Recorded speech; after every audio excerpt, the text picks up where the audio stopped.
बहुत बहुत धन्यवाद आप सबका। ये हीरा है आपका, जो नैम सारण के क्षेत्र में पैदा होकर के सारे हिंदुस्तान का हो गया है।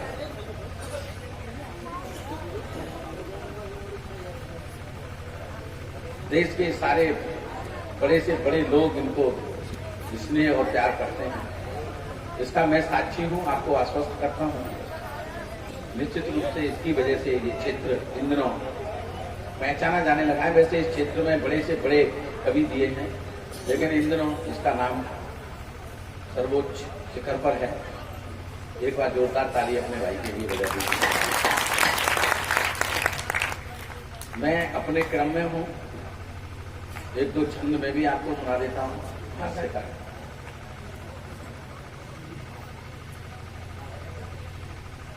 हुस्न के जलवे देखा देखा कर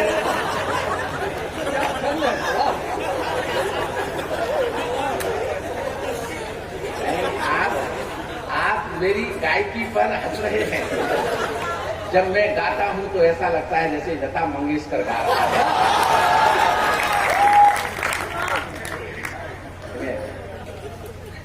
तुम्हें गाता हुआ देख रहा था तो मुझे भी ऐसा लग रहा था कि मैं भी आज गाऊंगा। मेरी गायकी बहुत अच्छी है। हुस्न के देखिए, महिलाओं को कभी भी कम नहीं आंकना चाहिए। हर क्षेत्र में पुरुषों की बराबरी करती हैं, ये मैं मानता हूँ। कोई क्षेत्र छूटा नहीं है। हुस्न के जलवे देखा देखा कर प्रेम के बीज सदा बोती हैं। हुस्न के जलवे देखा देखा कर प्रेम के बीज सदा बोती हैं। चेटक अजब देखा थी महिला, पल हंसती पल में रोती है। इनमें अद्भुत कला होती है। अगर कहीं मृत्यु हो जाए और उसके घर घूमने के लिए जाए तो दरवाजे से बाहर ये हंसती खिलखिलाती हुई मिले, और जैसे ही घर के अंदर घुसे क्या कहेंगे, ये अद्भुत कला इन्हीं में होती है। एक महिला अमेरिका की हो और एक हो मिस्र की, यहाँ की बैनीगंज की, और एक महिला गीत गाना शुरू कर दे। वो अंग्रेजी में गाना शुरू कर दे तो जी अंग्रेजी में टंकी टंकी लिटिल स्टार अद्भुत कला भगवान ने इन्हें सौंपी है। और किसी भी क्षेत्र में पीछे नहीं है भाई साहब। जब मैं किसी भी क्षेत्र में बराबरी की बात आ जाए तो फिर ठाके के साथ मुझे सोचते शुरू करना, ठीक है ना। हुस्न के जलवे देखा देखा कर प्रेम के बीज सदा बोती हैं। हुस्न के जलवे देखा देखा कर प्रेम के बीज सदा बोती हैं। चेटक अजब देखा थी महिला, पल हंसती पल में रोती है। पैर से पैर मिलाकर चलती कमतर इनको मत तुम आको, कदम से कदम मिलाकर चलती कमतर इनको मत तुम आको। आसाराम पुरुष होते हैं ये भी राधे क्या कहेंगे। देखा देखा कर प्रेम के बीज सदा बोती है। जब मीटू का मुद्दा गरमा गया था तो अच्छे अच्छे के होश खाकता हो गए थे। बड़े बड़े लोग भयभीत रहने लगे थे। मैं खुद भयभीत होने लगा था। मीटू का मुद्दा गरमाया, खुद ही खुद टटोल रहा हूँ। मीटू का मुद्दा गरमाया, खुद ही खुद टटोल रहा हूँ। पुलिस के डर ज्यों चोर भागता, भागा भागा डोल रहा हूँ।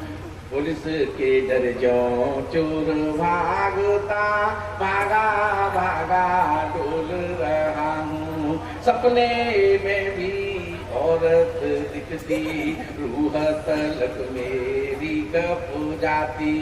डर के मारे बीवी को भी बहन बहन जी बोल रहा करके मारे बीवी को भी।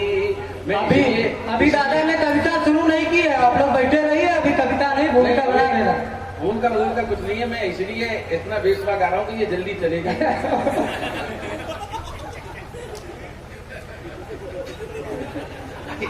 मैं इसलिए गा रहा हूँ बीसलपुर में भी बहुत काम करना है। ठीक है, चलिए सर मैं थोड़ा सा हंसा देता हूँ आपको। आगे वो बाबूजी कहाँ चले गए जो मेरे साड़ू वही थे? अच्छा, मैं कोई यूं ही गंजा नहीं हो गया हूँ, ईमानदारी से बता रहा हूँ भाई साहब। मेरी एक बार इच्छा हुई कि मैं ब्राह्मणों के गोत्र जानूं। तिवारी जी, मेरी इच्छा हुई, इच्छा तो किसी की कुछ भी हो सकती है, मेरी इच्छा हुई कि मैं ब्राह्मणों के गोत्र जानूं। ब्राह्मणों के गोत्र बहुत होते हैं, तो मैंने घोषणा कर दी, ब्राह्मण आए अपना गोत्र बताएं और मेरे सर से एक बाल तोड़ ले जाए। तो सबसे पहले दक्षिण भारत से एक पंडित जी आए, उन्होंने कहा कि मेरा गोत्र बेदी है। तो मैंने कहा सर एक तोड़ लो। दूसरे दिन द्विवेदी जी आ गए। तो मैंने कहा सर आप 2 तोड़ लो। तीसरे दिन तिवारी जी आ गए। मैंने कहा सर आप 3 तोड़ लो। चौथे दिन चतुर्वेदी आ गए। तो मैंने भी श्रद्धा से सर झुका दिया। मैंने कहा सर आप 4 तोड़ लो। खतरा बढ़ता चला जा रहा। 5वें दिन पांडे जी आ गए। तो मैंने कहा सर आप 5 तोड़ लो।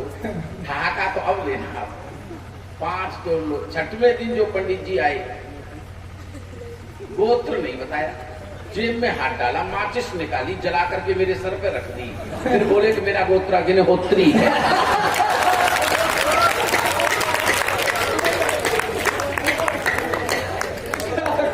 और बेड़ा गर्क हो गया।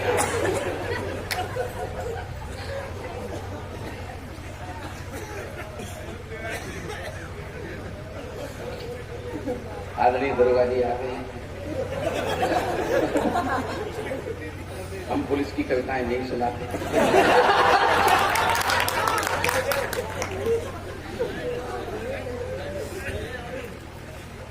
सर हम प्रणाम करते हैं, आप ठीक समय पर आए।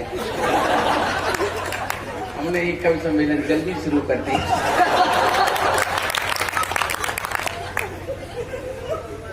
अच्छा, कवि भी बहुत तेज किस्म का व्यक्ति होता है दरोगा जी। एक कवि कविता पढ़ रहा था, मैं नहीं पढ़ रहा था।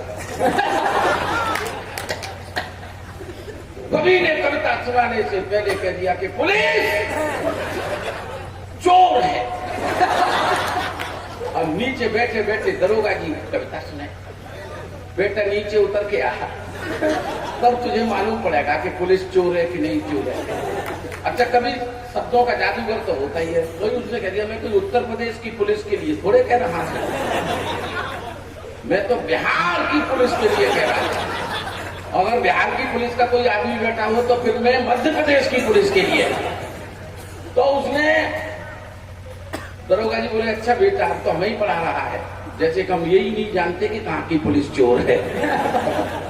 तो एक बार ताली बजा दो।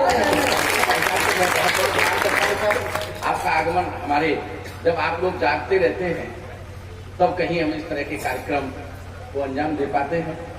मैं आपको प्रणाम करता हूँ। मैं आर्य बैंक का सब छोटा सा कवि हूँ। मेरा भूगोल देख रहे हैं, मैं इतिहास बताने की कोशिश कर रहा हूँ।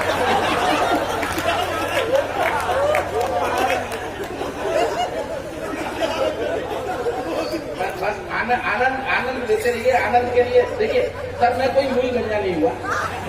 असल में जैसे आप जब आप अपने बचपन को याद करो, जब कक्षा 6-7 में पढ़ते हो गए तो निश्चित रूप से आपने एक सपना देखा होगा कि मैं बड़ा होकर के पुलिस में भर्ती हो जाऊंगा और बड़ा अधिकारी बनूंगा। ये सपना जरूर देखा होगा हर व्यक्ति। जब कक्षा 6-7 मतलब अपर प्राइमरी में पढ़ता है तो वो उसके सपने जरूर देखता है कि कोई सोचता है कि मैं IAS बनूंगा, कोई सोचता है IPS बनूंगा, कोई सोचता है डॉक्टर बनूंगा, कोई सोचता है कि मैं राजनीति करूंगा। सब सोचते हैं सर। लेकिन मैं जब कक्षा 6-7 में पढ़ता था और जब किसी गंजे को देखता था तो मेरे मुंह में पानी आता था कि आखिर मैं गंजा कब बनूंगा। ये मेरे बाल मन की भोलेपन की इच्छा भगवान ने जल्दी पूरी कर दी, जवानी में ही गंजा हो गया। अब आपसे क्या छुपाना, मैं तो शादी से पहले भी गंजा ही था। शादी वाले मेरे आना शुरू हो गए थे, भगवान भाई शुरू हो गए थे। अच्छा, शादी वाले आते हैं तो घर के बुजुर्गों से मिलते हैं, कोई दादा से मिलता, कोई ताऊ जी से मिलता, कोई पापा से मिलता। कुछ शादी वाले मेरे ही सामने आके खड़े हो जाते और हाथ जोड़ के मुझे पूछते, लड़का कहाँ? उस समय मेरे ऊपर क्या बीतती होगी। आप तो ताली बजा के हंस के आनंद ले रहे हो, मुझे पूछो मेरे ऊपर क्या बीतती थी। अब मैं उन्हें कैसे कहता कि मेरी उम्मीद मारो। अंत में सर एक शादी वाले आए, पिताजी से मिले। पिताजी गांव के सीधे, मैं गांव का रहने वाला हूँ, सीधे साधे व्यक्ति है। उन्होंने लड़की वालों को साफ साफ कह दिया, शादी भले ही कर दो, लड़का सर से गंजा है। तो लड़की वालों ने भी बड़ी विनम्रता से कहा, कोई बात नहीं, तुम्हारा लड़का सर से ही तो गंजा है, हमारी लड़की तो दिमाग से गंजी है। तो अब बात बन गई। सगुन मगुन के पैसे दिए दादाजी को, दादी को और सबको, और लगन का दिन तय हो गया। अच्छा, जिस दिन लगन आती है तो जिसकी शादी होती है उसको दूल्हा बना करके चौकी पे बिठाया जाता है। लड़के पक्ष के लोग एक तरफ बैठते हैं, लड़की पक्ष के लोग एक तरफ बैठते हैं। ऐसा होता है ना, बहनें घर की जो है एक तरफ बैठ जाती हैं, जहां जैसी सिचुएशन होती है, कहीं कमरे में बैठ जाती है, कहीं बरामदे में पर्दा वर्दा लगा के बैठ जाती हैं, ढोलक बजाती हैं, मांगलिक गीत गाती हैं। ऐसा दृश्य हुआ कि मुझे दूल्हा बना करके बैठा दिया गया। लड़के वाले इधर बैठे, लड़की वाले इधर बैठे, घर की महिलाएं ढोलक लेकर के बैठ गई। अब ढोलक की आवाज आ रही है धूम धूम धूम करके, लेकिन कोई महिला गीत नहीं गा रही है।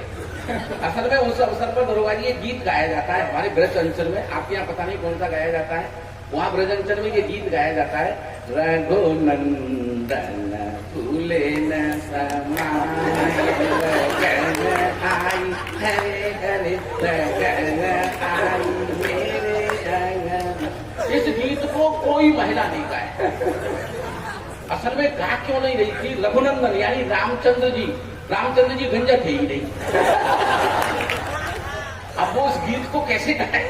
मुझे मतलब उस गंजे से रामचंद्र जी की तुलना कैसे करे? तो एक महिला कवित्री टाइप रही होगी, उसने बात बनाई और गीत को कुछ इस तरह से गुनगुनाया और शुद्ध हास्य का आनंद लेना।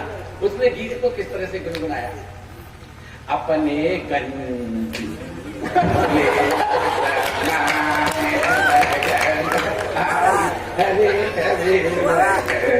आई मेरे अरे सिर गंजे के जुल्फे सोने। असंभव, इसमें असंभव अलंकार है। सिर गंजे जुल्फे हो ही नहीं सकती, आगे के वालों को जुल्फ कहा जाता है।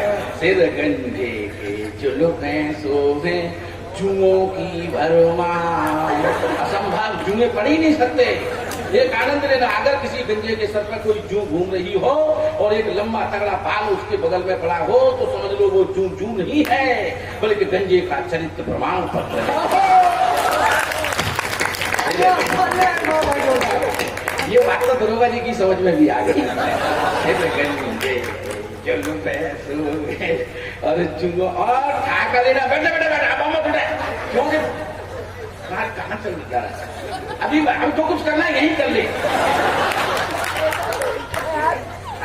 सिर गंजे के जुल्फे सूफे और जुओं की भरमार। और ठाका, गंजी ठाका में आप तक पहुंचाता हूँ। सिर गंजे के जुल्फे सूफे जुओं की भरमार। और भाभी जी ने हंस कर दिया कंगे का उपहार। लॉटरी लगी गंजे की अपने गंजे भूले न समा। अच्छा, लगन तो चढ़नी थी, वो चढ़ी गई। उसके बाद बारात जाती है। जहाँ जिस लड़की का काम होता है उसमें बारात चढ़ती है, घोड़े पे बिठाल के दूल्हे को घुमाया जाता है। पूरे गांव में एक ही चर्चा है, भाई बहुत तो सब ठीक है लेकिन लड़का गंजा है। मेरी साली को लोग चिढ़ाने लगे, तेरा जीजा गंजा है। मेरी साली ने जो जवाब दिया, मैं इसलिए इस जवाब को देना चाहता हूँ कि कभी भी हमें नकारात्मक नहीं होना चाहिए। हमें नकारात्मकता में से सकारात्मकता ढूंढ लेनी चाहिए। मैं देखता हूँ, मैं जब अखबार में पढ़ता हूँ कि कोटा में जो लोग बच्चे हमारे तैयारियां करते हैं इंजीनियरिंग की और डॉक्टरेट की, 200 लड़के प्रतिवर्ष आत्महत्या करते हैं। हमें कभी निराश नहीं होना चाहिए।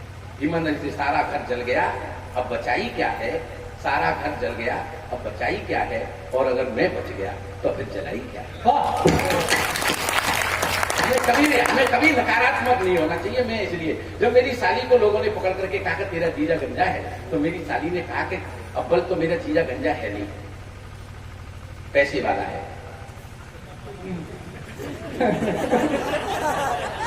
ये कीमत दी अपने क्षेत्र में पैसे वालों के बाल उड़ जाते हैं। मेरा जीजा पैसे वाला है।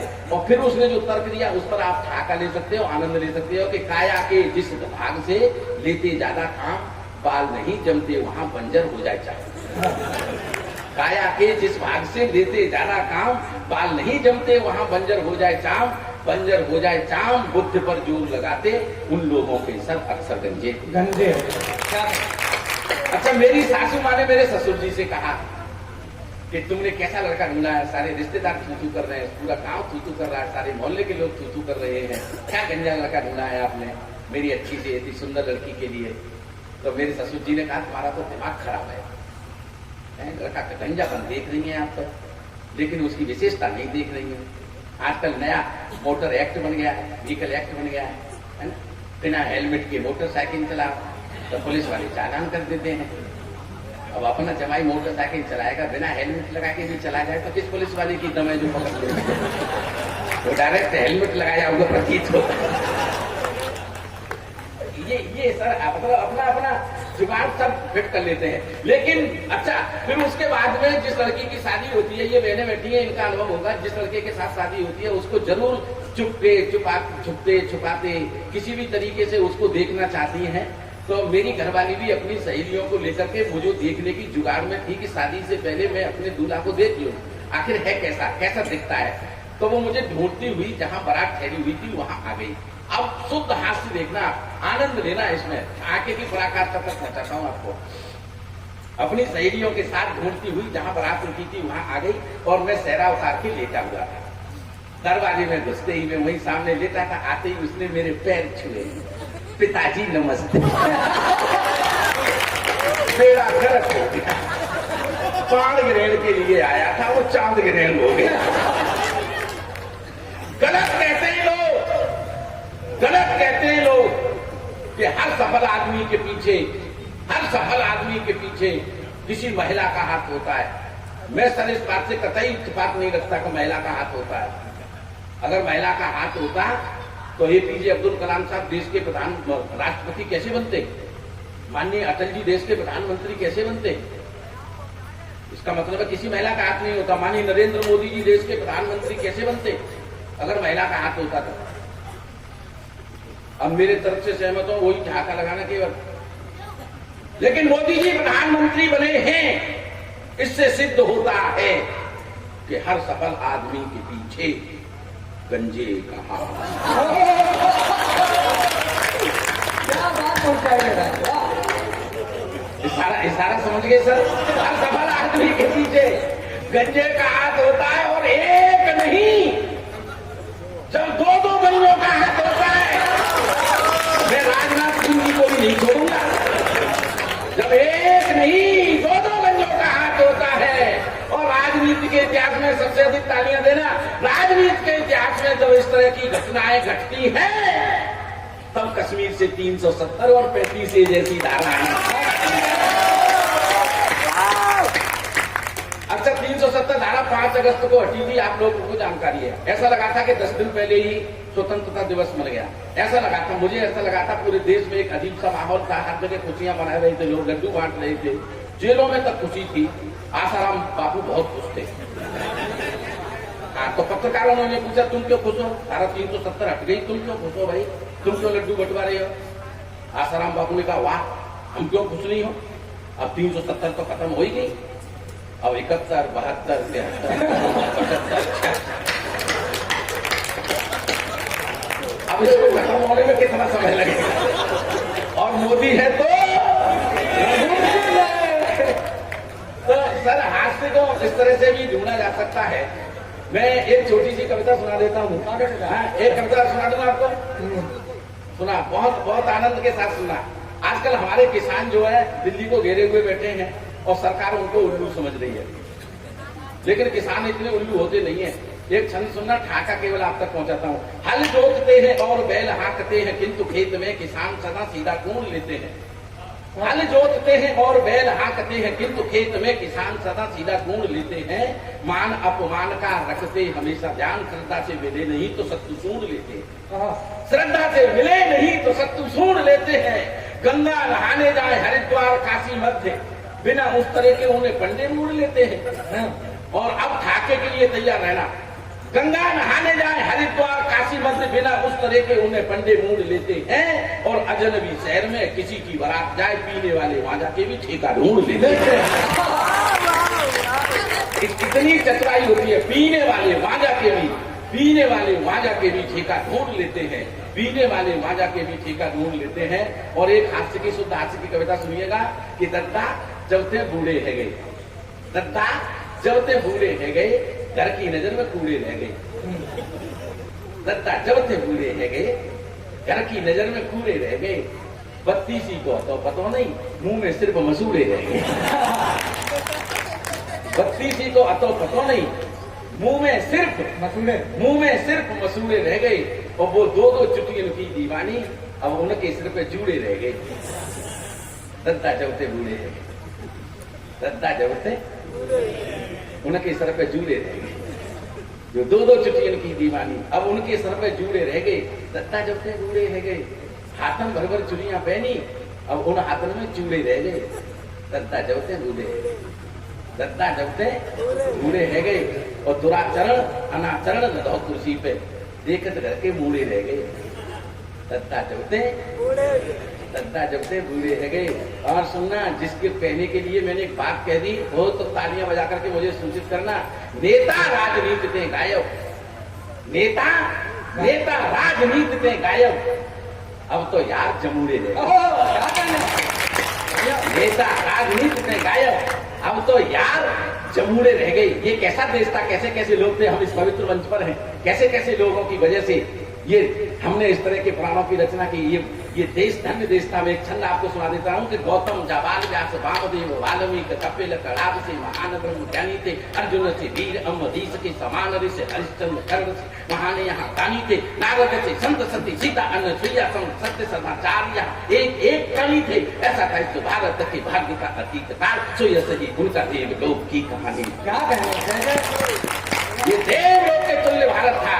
और ये आपके देश की संस्कृति और संस्कार जो निरंतर गिरावट की तरफ है, इसका मूल कारण मैं जो मानता हूँ आदरणीय तिवारी जी, मैं मानता हूँ कि हमारा अपनी भाषा से दूर होना। हम जितना हिंदी से दूर होते चले जा रहे हैं, हमारे देश की संस्कृति और संस्कार उतने ही क्षीण होते चले जा रहे हैं।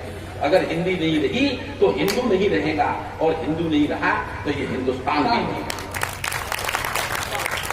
ये मेरा अपना मानना है। चाहते हो यदि आप राम जी को जानना तो तुलसी के मानस को सुनिए सुनाइए। बाल कृष्ण लीलाओं का सुख तभी मिलता है, आप सूर सागर में डुबकी लगाइए। ज्ञान चक्षु खोलने को साखियां कबीर की है, प्रेम के अनन्य पद मीरा के भी गाइए। किंतु है निवेदन जो मानना पड़ेगा सब है, सबसे पहले आप अपनी हिंदी सीख जाइए। कितनी पीड़ा होती है जब कोई कॉन्वेंट की शिक्षिका ये कहती है कि हिंदी तो कुत्तों की भाषा है। पीड़ा होती है भाई साहब। मैंने जब उसने मेरठ की कॉन्वेंट स्कूल की शिक्षिका ने कहा कि हिंदी कुत्तों की भाषा, मुझे बहुत पीड़ा हुई। मैंने कि उसने ये बात कैसे कह दी? हिंदी तो भगवान की भाषा है। भगवान राम ने बोली है, भगवान कृष्ण ने बोली है, भगवान गौतम बुद्ध ने बोली है, भगवान महावीर ने बोली है, भगवान की भाषा है। निश्चित रूप से उसने ये बात अंग्रेजी में लिखी होगी, the Hindi is the language of God. Hindi भगवान की भाषा है, Hindi is the language of God. लेकिन गलती ये हुई होगी कि उसने ये पंक्ति शीशे के सामने रख के पढ़ी होगी। क्या कहने, तो वो जीओडी को जीओडी पढ़ गई। लेकिन संसार का कोई भी कुत्ता अंग्रेजी हिंदी बोल के दिखा दे तो मैं उसका गुलाम हो जाऊं। बात अंग्रेजी में लिखी तो मैं सिद्ध कर सकता हूं कि अंग्रेजी कुत्तों की भाषा हो सकती है, या कुत्ते भी अंग्रेजी बोल लेते हैं। जब मैं आपके सामने अब जब भी मिलूंगा तो आप ये पूछेंगे भाई साहब कैसे हैं, आप कैसे हैं, मैं भी पूछूंगा आप कैसे हैं। लेकिन एक कुत्ता दूसरे कुत्ते के सामने आएगा तो अंग्रेजी में हालचाल पूछेगा, हाउ।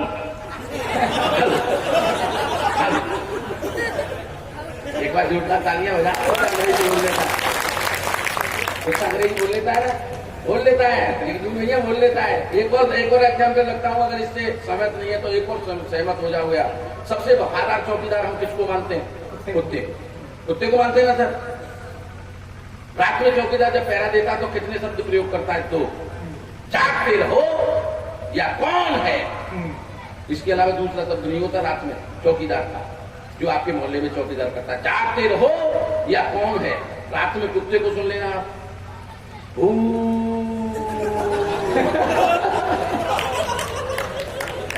कौन है? एक बात और आज तो सर कंप्यूटर ने भी सिद्ध कर दिया, कंकड़ की सबसे उपयुक्त भाषा अगर कंप्यूटर में कोई हो सकती है तो वो हिंदी हो सकती है। मैं हिंदी के समर्थन में क्यों विद्यालय प्रांगण में हूँ, इसलिए बच्चों को हिंदी के प्रति प्रेरित करता हूँ और हिंदी के लिए अनिल तिवारी जी टिप्पणी करना चाहता हूँ। सुनिएगा, पिछले दिनों में मुंबई के, ये कोरोना से पहले की बात मैं आपको बता रहा हूँ, मुंबई के बहुत बड़े कवि सम्मेलन में था। 8 जून की बात थी। माननीय गौतम अडानी साहब इसी तरह से कविता सुन रहे थे जिस तरह से आप लोग बैठे हुए हैं। मैंने आदरणीय गौतम अडानी साहब के सामने एक बात कही, मैं आपके साथ साझा करता हूँ। अगर मेरा समर्थन करें तो फिर हिंदी के समर्थन में जोरदार तालियां बजा करके मुझे सूचित कर देना। मैंने अडानी साहब से कहा, मैंने कि संस्थान आप बहुत बड़े उद्योगपति हैं, मैं जानता हूँ, लेकिन मैं एक बात और जानता हूँ कि सृष्टि के आरंभ से लेकर आज तक संसार में ऐसा कोई उद्योगपति पैदा नहीं हुआ कि उसने ऐसा कोई कारखाना खड़ा कर दिया हो जिसमें सारे संसार के आदमी आकर के काम करें और उसके लिए 2 वक्त की रोटी का प्रबंध हो जाए। लेकिन हम जिस संसार से आते हैं, हिंदी के संसार से आते हैं, हमारे हिंदी के संसार ने एक ऐसा उद्योगपति पैदा किया जिसका नाम होता है बाबा तुलसीदास, और उसने रामचरितमानस नाम का एक ऐसा उद्योग पैदा हुआ है जिसका नाम है बाबा तुलसीदास, और उन्होंने रामचरितमानस नाम का एक ऐसा उद्योग खड़ा कर दिया है कि उसकी 4 चौपाई किसी के दरवाजे पे जाके पढ़ दो तो भोजन की थाली आपके सामने चल करके आप आए। ये होती है हिंदी। और आप हिंदी के समर्थन में आदरणीय तिवारी जी और ये विद्यालय परिवार खड़ा रहता है। भागवत के पवित्र मन से भी हिंदी के इन सेवकों की, हिंदी के इन उपासकों की जो आप लोग यहाँ बुला करके मान बढ़ाते हैं, हमें बहुत अच्छा लगता है सर। मैं एक शुद्ध हास्य की कविता सुना करके अपना स्थान ग्रहण कर लेता हूँ। इन दिनों मेरी बहुत चर्चित कविता है, कविता तो ढेर सारी है, लेकिन मैं उनमें से एक चर्चित कविताओं में से एक सुना देता हूँ आपको। आपने तमाम विषयों पर कविताएं सुन रखी हैं।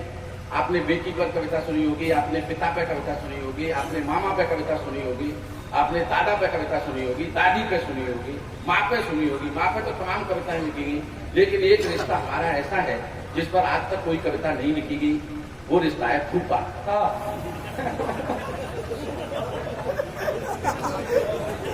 फूफा पे कविता सुनिए क्या आपने? नहीं सुने तो मैं सुनाऊं? हाँ बिल्कुल स्वागत है। अच्छा, आप ये भी सोच रहे होंगे कि आपने फूफा पे ही क्यों लिखी। मैंने फूफा पे कविता क्यों लिखी ये सुनो।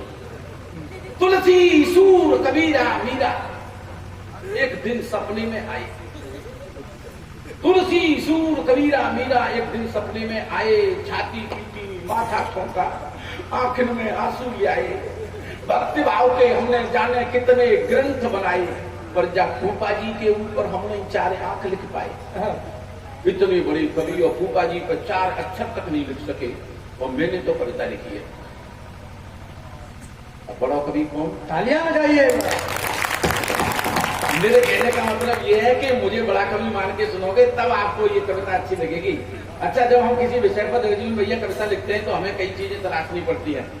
मैंने कोरोना पर बहुत ज्यादा नहीं लिखा क्योंकि ऐसा दुष्ट था कोरोना। सही बता रहा हूँ, कोरोना के चक्कर में एक तो मेरे साथ घटना घटित हुई दोनों वाली, दाढ़ी बनवाने के लिए बाहर नहीं जा पाई तो दाढ़ी पड़ गई लंबी होगी, और मेरी माँ बहुत खुश, अब बड़े खुश है कि कहती है बेटा तेरी दाढ़ी बिल्कुल रविंद्रनाथ टैगोर से मिलती है, बहुत अच्छी लगे तेरी दाढ़ी बहुत रविंद्रनाथ टैगोर से मिलती है। रसोई में तो घरवाई लगी दिमाग खराब मत करो, 8 दिन आते हैं आसाराम बापू जैसी हरकतें करो। मैं सर बहुत ज्यादा नहीं लिख पाता, ठीक है। मेरे साथ तो ऐसी दुर्घटनाएं घटित होती रहती है, मैं यकीनन बता रहा हूँ आपको, ठीक है। मेरे साथ अच्छा ये जो बेटियां बैठी हुई छोटी छोटी, ये इनके लिए किसी ने कविता नहीं सुनाई। छोटी बेटियां भी बहुत तेज होती हैं। वो हमारी एक भतीजी है, कक्षा 5 में पढ़ती है सर। मैंने उस दिन एक दिन प्रश्न पूछा, मैंने कि बेटी जंगल में जब रामचंद्र जी गए थे तो उनके साथ लक्ष्मण भी गए थे, ये तो ठीक है, पर उनके साथ सीता जी भी गई, इसमें क्या सीख है? भाई लक्ष्मण जी के, राम जी के साथ लक्ष्मण जी गए, ये तो ठीक है, पर उनके साथ सीता जी भी गई, इसमें कौन सी सीख है? तो लड़की ने कहा अंकल जी जब घर में 3-3 सास हो तो फिर तो जंगल ही ठीक है। घर में 3-3 सासें हो तो फिर तो जंगल ही ठीक है, ठीक है। तो मेरे कहने का तात्पर्य यह है कि जब हम किसी विषय पर कविता लिखते हैं तो उसके बारे में हमें समझना पड़ता है। तो मैंने तमाम बुजुर्गों से बात की, मैंने कि ये फूफा क्या बीमारी होती है? तो उन्होंने कहा कि देखो फूफा ऐसा रिश्ता होता है जो सद्भाव का प्रतीक होता है और वो कभी झगड़े टंटे नहीं कराता। शादी ब्याहों में जितने झगड़े होते हैं वो दूल्हे का जीजा करवाता है, फूफा आकर के उनको शांत करता है। जितने झगड़े होंगे वो नया नया जीजा बना होता है तो उसकी घुमक ज्यादा होती है, ठीक है ना। तो जीजा तो जीजा ही होता है। अच्छा एक जीजा के सामने दरोगा ये प्रॉब्लम और होती है, वहां वर्दी नहीं चलती साले के सामने, न कोई पद नहीं चलता, साला तो साला होता है। मैं पिछले दिनों मेरे साले की शादी थी। अच्छा साले की शादी में नाचो नहीं, नाचना भी पड़ता है और रूमाल निकाल के बीन नहीं बजाओ, ये सब करना पड़ता है साले की शादी में। अब मेरे साले की शादी और मैं बीन बजा के और नागिन की धल पे जो नाचा और मेरी घरवाली को खुशी के मारे ठिकानों नहीं, और अपनी बहन से बोली देख रही है तेरा जीजा कैसा नाच रहा है, एक तल्ला मार के देख तेरा जीजा कैसा नाच रहा है।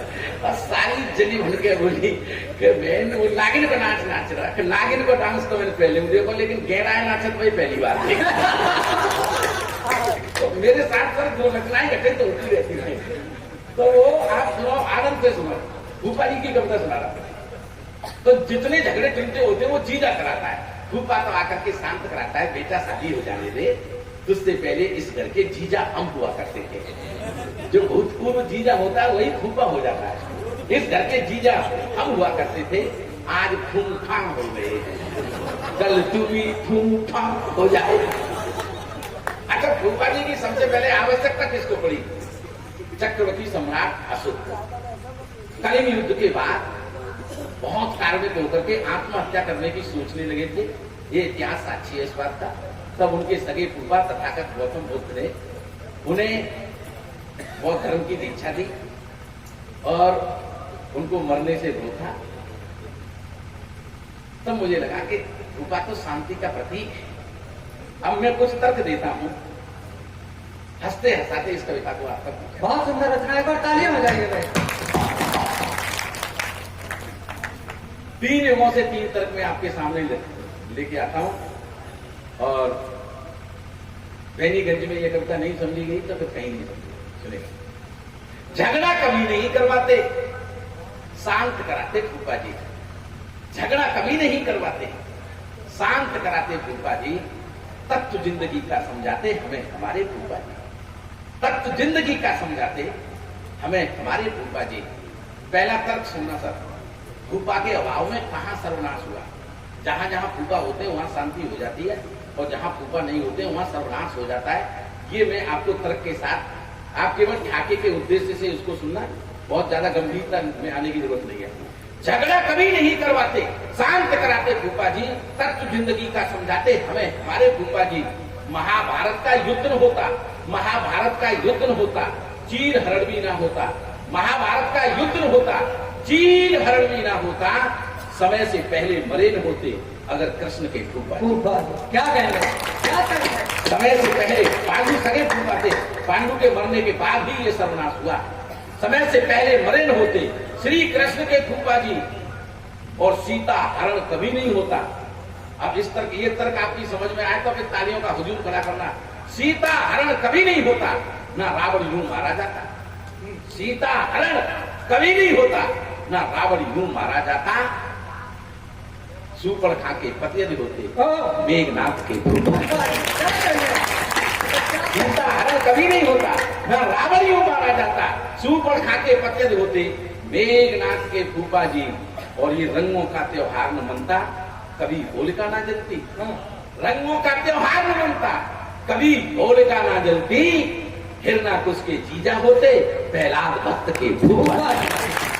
हिरणाकुश के जीजा होते प्रहलाद भक्त के फूफा जी, ये 3 एमओ से 3 तर्क मैंने आप तक पहुंचा दिए। वर्तमान के कुछ तर्क सुनो और हास्य का परसेंटेज बढ़ाता हूं। कांग्रेस की बुरी फजीयत अपने देश में ना होती, कांग्रेस की बुरी फजीयत अब अपने देश में ना होती, सोनिया के नंदोई होते, राहुल गांधी के फूफा, सोनिया के नंदोई होते, राहुल गांधी के फूफा जी। और अब हंसी रोकना, 2019 में जो लोकसभा के रिजल्ट आए उस पर एक ढाका आप तक पहुंचाना चाहता हूं। 2019 की बातें, 2019 की बातें बिल्कुल बेईमानी लगती, 2019 की बातें बिल्कुल बेईमानी लगती। मायावती के पतेद होते, यादव अखिलेश के फूफा, मायावती के पतेद होते, यादव अखिलेश के फूफा जी, मायावती के पतेद होते, यादव अखिलेश की फूफा जी। और आजम खां की बुरी फजीयत योगी राज में ना होती, आजम खां की बुरी फजीयत, आजम खां की बुरी फजीयत योगी राज में ना होती।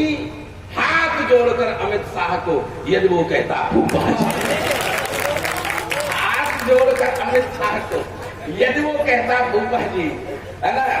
आजम खां की बुरी फजीयत योगी राज में ना होती, हाथ जोड़कर अमित शाह को यदि वो कहता फूफा जी। और मैं किसी आसाराम और किसी राम रहीम पर टिप्पणी नहीं करना चाहता।